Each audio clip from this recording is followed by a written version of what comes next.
shit. Yeah. AMO. Real hip hop shit. Gold mine. Concrete with the still mix. Real shit, trill shit. Just remind me of my nigga P.A.I.N. You know what I mean? Back in the act shit. You dead. I was a young nigga, 9'6", hugging the strip. Chasing my dreams since then, nigga. Real shit. Yeah, real talk. Playing 26, 27 years old, you know what I mean? OG, triple O, nigga. So I got the yellow with the purple. Feel like a Laker. Y'all niggas just hate us. I'm Kobe, nigga. yellow and the purple Zans and bananas. It might be behind me, high as fuck, better not try me. Turn I open, gun smoking P. Marley. And the hawk turn your beard to a baldy. Coke on the bitches, dope in the coffee, money in the walls. M16 they wanna off me. Love hard, enemies comes as these friends wanna cross me. Hate harder, that's when they lost me. Nothing would have cost me, I pay him no attention. I spray him with extensions, then I add him like a mention. No Twitter shit, whole lot of bitterness. Drug, guns, hoodies, and semblance. Niggas hit the block, serve like it's Wimbledon. Gave my man 5, I just talk fly. Every time he call, I just press 5. I'm just blessed, nigga, it's a blessing to be alive. I live in Philadelphia, it's a blessing to survive. Goddamn Pizzy, I miss you much. LAD, then they gripped up East. My nigga Staxx, he getting them G's. And my nigga Cash, yeah, he up next. And my nigga Bucks and Burns, he fucking up checks. Fuck these bitches, we getting digits, stacking them up. For my nigga RoadiRel, no hell, but I keep the Ruger. Fuck a shooter, I walk up on him myself. Medulla oblongata, my flow been proper. I'ma shine like a fresh pair of patent leather Pradas. You nada, fuck that data. I been getting money, no, didn't have a data. Fuck a baby father, my girl get anything, you get nada. Show you the hammer, take your Prada, take your Gucci. Pull off in a hoopty, then get a head from a groupie. Huh? 9'6" had a Coogee. Mom said where you get it, like a young nigga do me. Let me do me, rest in peace, man. Real nigga, trill nigga, man. Been doing this shit for a long time. And I don't do it for you niggas, man. I do it for me, man. I do it for the real trill niggas, my niggas. Stand up niggas, you know? Sit your clown ass down, nigga. Let real men be men, you fucking mouse. That go for anybody who got a problem with me and my niggas. Doing what we do. You know what I mean? Adam like a Mitch. Let's go, nigga! You fuck with Amos, come to the stage, man. I need a home. Still loyal to the niggas that I roll with. Dealing with components. I can die any moment is coming. I go hard for every opponent. I'm crazy, sitting down like the city cold. So all my niggas jail holding. I'm here to knock down pins like a nigga bowling. Riding on the beat like a nigga rolling. Over my aberration, avoid animation, apply more patience to the point where I gotta take it. Where I'm from, man, most niggas won't make it. And that's as real as it's first. Before a pill, shit is real in the hurt. I'ma keep it real, even if it hurts. Niggas running at 13, calling me OG. Last week I was 23. I swear to God, dead, calling on my phone line. And niggas chatter like a plant out the whole mine. And this is gold mine. Alright, we behind the scenes before the interview with B.B. Staxx, future millionaire. I ain't far neither. As far as a lot of you cats. And we got the author P.A.I.N, awesome book writer, who's going to conduct this interview. We thank her once again for coming out. Definitely respect that word. And showing some love.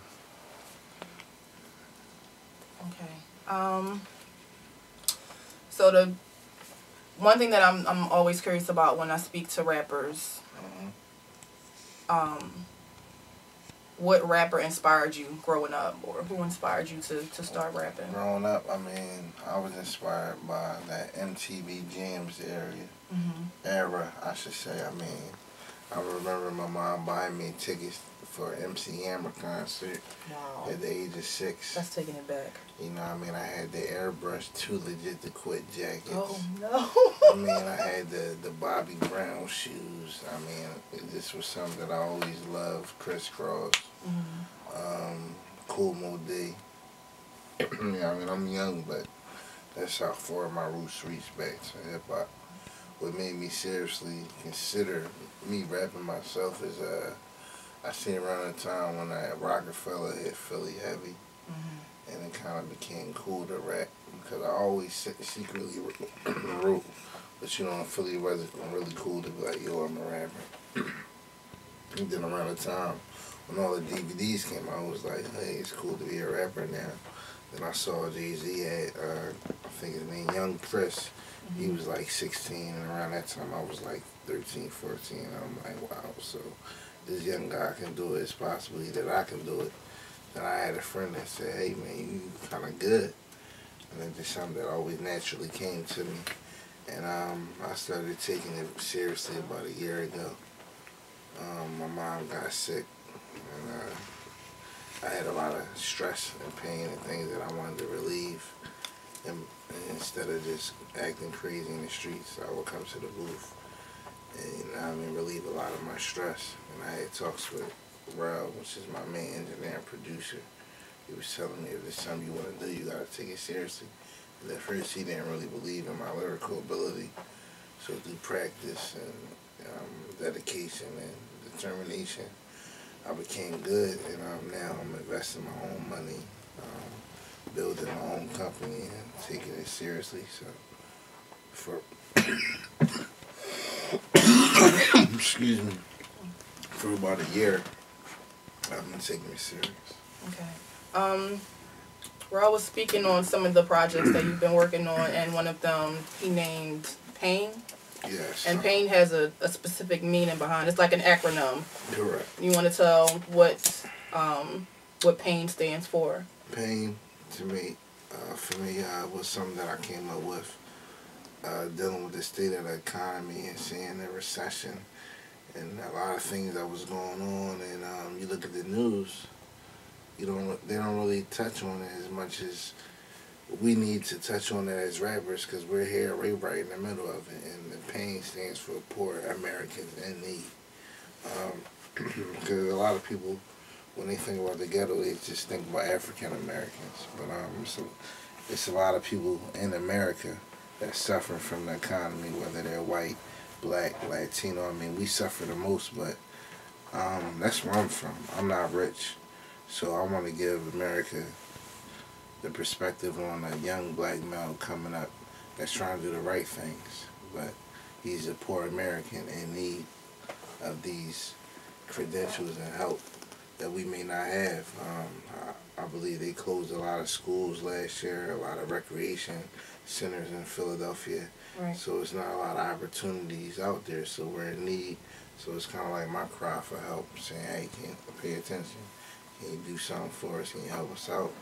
I mean, they talk about the shootings and the murders, but they don't talk about alternatives for things to do to keep these youth out of the streets. And you know what I mean? And these rappers, they glamorize these lifestyles like it's cool, but they don't tell the kids, you know what I mean? If you do shoot a gun, these are the things that may happen. You may go to jail for the rest of your life. It may affect someone else's life, you know what I mean? It's one hand wash the other, so that's the type of rapper I am. I live one certain life that I don't like to glorify, but that's the life I live. So I touch on that subject, but also I like to let the people know and the kids know that these are the things that come with it, and this is my life, and this doesn't have to be your life. Right. Now, do you think that rap and hip hop could, since it's grown to be something over the last 20 years, where a lot of people are incorporating it into like commercials? You see it in like the credit commercials where the little white guy is rapping to get the point across. Do you think that is one way to incorporate into education to help bring the points that you just spoke of to the kids' attention, so that they can understand that, you know, a lot of what's spoken on in rap is not to be glamorized, you know? Absolutely. I think it's important that, in fact, I know Temple University, they have a hip-hop class, and they'll touch on the hip-hop. But I think it's important for us to, for these rappers, I don't like to drop any names, but certain rappers that are in certain positions that choose to talk about certain things. And that's fine with me, and you know, you want to sell your records, but I believe those are the rappers that have to come to these schools and talk to these kids logically and let them know that rap is a form of entertainment, just as being an actor or a comedian. And you know, we come from an era where, you know, Public Enemy and Chuck D, and it was cool to talk about fighting the powers, or you know what I mean. But nowadays it's just like everybody wants to be in this fantasy world where everything's happy and everything's going on, where that's not the case. And it's kind of hard when you want to, you know what I mean, talk to the kids about being peaceful, but then you have their favorite rapper talking about being violent. So it kind of gives you a hard situation, you know, put you in a rock and a hard place to try to make it seem cool for the kids. It's like, you know what I mean, explain to them it's alright to go to college. You don't have to be a gangbanger. But I think it's just about the people taking a stand and the right people taking that approach. I use an example for Lupe Fiasco, one of my favorite artists. It was a Twitter beef between him and an upcoming I remember that. in Chicago, Chief Keef. In Chicago, there's a lot of murders and things going on, but I mean, you got a rapper that's actually going to these schools and speaking to these kids and trying to keep them away from gang violence. Then you got a rapper that got 17 million YouTube views who's encouraging it. So it kind of makes it hard. I mean, you know, from the city, we all live those type of lifestyles, but I just believe as a rapper, it's very important about the topics and the things that you choose to talk about. And I think you should definitely back up what you said. Right. How would you describe your rapping style? Me, pretty much, I'm a conscious gangster rapper. I'm like that guy in jail with the glasses on, in the corner reading, reading a book, saying to himself. It's because I say that to say I can't really say I'm a role model type, because in one breath I might say something about killing somebody, then the next breath I might say something about going to school. It's just the type of person that I am, and the type of anger that I would like to release. So I can't really fit myself in a lot of lane of rap that's going on right now, but I would compare myself to, say, a Nas, a Lupe Fiasco, a Styles P, who also is a underground rapper, who also is an author as well. Like, I take my lyrics very personal. Like I said, I have a project called I Don't Write, where I have the gift to just freestyle and sometimes rather put on the beat. And I really can freestyle literally off my head, not something that I memorize and re-rap. I mean, something that really makes sense in one line, and I can actually stay on that subject and freestyle. So that's why I want to title it I Don't Write, because a lot of people say, you know, I don't write, I just go in the studio and I rap. But I mean, we've been doing this since teenagers were standing on the corner and just freestyle. But as far as really writing my lyrics, I take my style as a conscious gangster rapper, you know what I mean? Cool, laid back, club songs. I say versatile would be one word to sum it all up. Okay. Now, you mentioned I Don't Write. Now, is that just one song, or is that just is that a project that you're working on where it's full of multiple freestyles? Actually, this was what happened. I've been going to the studio so much, I got hundreds of songs. So it's basically like, it's an era in my life where I was just basically coming to the studio every day venting. And it's like, it was going to be called Dopamine because, you know, the original project we talked about is pain. And the dopamine receptors is the things that keep you from having pain. Like when you go to the doctor and they give you anesthesia, it plays with your dopamine receptors in order for you not to feel the pain. So I was going to name it Dopamine, even it's kind of complex. So I said, matter of fact, I'm going to save the Dopamine project, and I'm just going to give them something to let the people know that I have been working. And I'm just going to title it I Don't Write, because at the time I wasn't writing. Whatever beat that was coming on, I was just going on it. So it's basically a project that I'm giving to the people to help them understand what's going on lyrically with B.B. Staxx. Okay. I think that's the one that I'm mostly going to be looking forward to, because I like a lot of freestyles, and one thing that I'm noticing a lot with hip hop is that a lot of artists, they don't freestyle anymore. They, Exactly. you know, their stuff is written or it's written for them. Exactly. I can't even remember the last time I saw a cipher. Do ciphers even exist A real anymore? cipher. A real Exactly. cipher. I mean, BET, they do their little cipher, but those are things that's rehearsed practice, you know, on stage. And I mean, I'm sure there's rappers that can do it. It's not a lot, but we from Philly, and this is what we do. We really rap, and that's what one thing I always tell Rel. Even if we don't come up with a hook song that get everybody snapping their fingers, I know I can rap my way out of a room with anybody because I can rap. I don't need a pen, I don't need a pad. That helps because, you know, when you write, you think about before you write. But I have a gift where words come to my head and I can just spit. Now, speaking of ciphers and battles, rap battles, Yes. the recent Meek Mill versus Cassidy. Yes. I'm not even going to give my opinion on who won, honestly. Yeah. Who do you think won that battle? Was it even a battle? My opinion, it wasn't a battle. From my era and Meek Mill's era and Cassidy's era, the battle was a face-to-face contest with people around, with judges, whoever, and they tell you who won. I think they were just throwing jabs at one another. Right. And I believe Cassidy would be the better battle rapper, and I believe Meek Mill is the most successful and best rapper at this time. So I believe he won that battle because of the buzz and the things that was happening. If you look into the media and the people I think chose Meek Mills over Cassidy. And I'm just gonna leave it at that. I'm a fan of both of their music. Right. And I'm saying I grew up listening to Cassidy. I listen to Meek Mills now. So When you, like they both had a diss track towards each other. If I remember correctly, Meek had Repo and Cassidy had Raid. yeah. Right. What would be a classic diss track to you? My favorite diss record was, because these are two of my favorite rappers, Beanie Sigel and Jadakiss. Okay. I remember in high school, I believe Beanie Sigel recorded a Jadakiss song. What was the song? I don't know. I remember one of the bars was, I kicked the ball over the fence to let you know who yours is this. And, double RT in the ball, then I'ma spot you. You know what I mean? To me, those is classic battles. Like the Ether track. Nas and Jay-Z, LL versus Cannabis. Even though they wasn't face to face, it was like, all right, I'm saying your name, you saying my name. You drop a record, I'm dropping a record, and we gonna keep going until we have a winner. Nowadays, you don't really get that. Like, there's so many endorsements and big people behind that I believe some people are just scared to put their brand on the line. I'm not a battle rapper per se.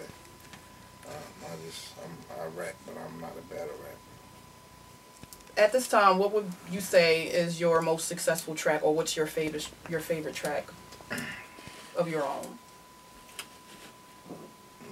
I don't have a favorite. I have a lot of unheard music. I have favorites. I like Darkness, which was one that you heard, but it was like cut in half. First it was the Goldie, then it was the one with me riding in the car. That touched on a lot of real situation that was going on in my life. I like this track called 100, which has features on it. I like the Strippers track a lot because it brought me out of my element. I'm not known for the party records. I have a record also for the ladies called Bottom Chicks, They Be Down. I mean, I have a lot of records that I'm excited about. One that I recorded recently, European. So that's my most recent favorite. I recorded that about 2 days ago. Right. You were telling me about a track that you have. It's a stripper track. Correct. I think that would be a hot summer song. I agree. That one summer song that everybody is just banging. You hear all the time up and down the street, in the club. What would you like to see happen with that specific track? Basically, I just would like people to hear it and respect the work and everything that I put in. I just want to see people dance. I want to see strippers make money off of it. I just want people to have fun off the record because like I said, a lot of my stuff is P.A.I.N. And I like to enjoy life too. It just so happens that I get more rain and sunshine. So this is one of the records where I get to express the sunny side of my life, and I just want people to enjoy it, have fun, and dance to it and party to it. Hopefully, they get to meet me in person and I can perform for the masses.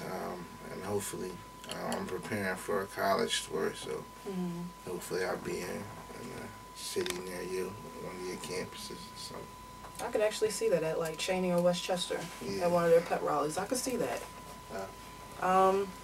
Which rapper would you collaborate with, or which rapper do you think you could produce the hottest track with? That's a good question. I have a lot of friends who are incarcerated right now. One of my favorite rappers is Lab Ep1 who was the founder of AMO, which is the clique that I am a part of, which means another money-making operation. A lot of money, more opportunities, and I believe if he was home that me and him would collaborate and do a very good track, and it would represent both of our movements and where we from. We from the same block, same neighborhood. I started my own thing, he started his own thing, but at the end of the day, we're all family. But as far as in the industry, I believe Lupe Fiasco. Right now, me and him, we kind of see eye to eye, and I think that we could bring forth a crazy message because him being who he is and me being an upcoming artist, it's like I can open the eyes of a lot of people of the thing that's going on that people not really paying attention to. Right. Now that's the question that I have to ask everybody that raps. Tupac versus Biggie. Who do you pick? Tupac. My man. My man. Thank you. My man. I respect Biggie Smalls, but Tupac is a revolutionary, very educated man. He died at the age of 25. Right. And I believe the world would be a different place if he was still alive Absolutely. today. And I can't say the same thing about Biggie Smalls, but he definitely was one of the greatest lyricists of all time. But I think Tupac took it beyond hip-hop. You know what I mean? He was like a Martin and a Malcolm of our era. Like, when he spoke, people listened. Exactly. You know what I mean? He made you want to listen. Right. Well, that's pretty much all the questions. Is there anything that you want to add, like any information that you want to give as far as like what we can look forward to I in just want to 2013? tell the people, basically, first of all, I appreciate you.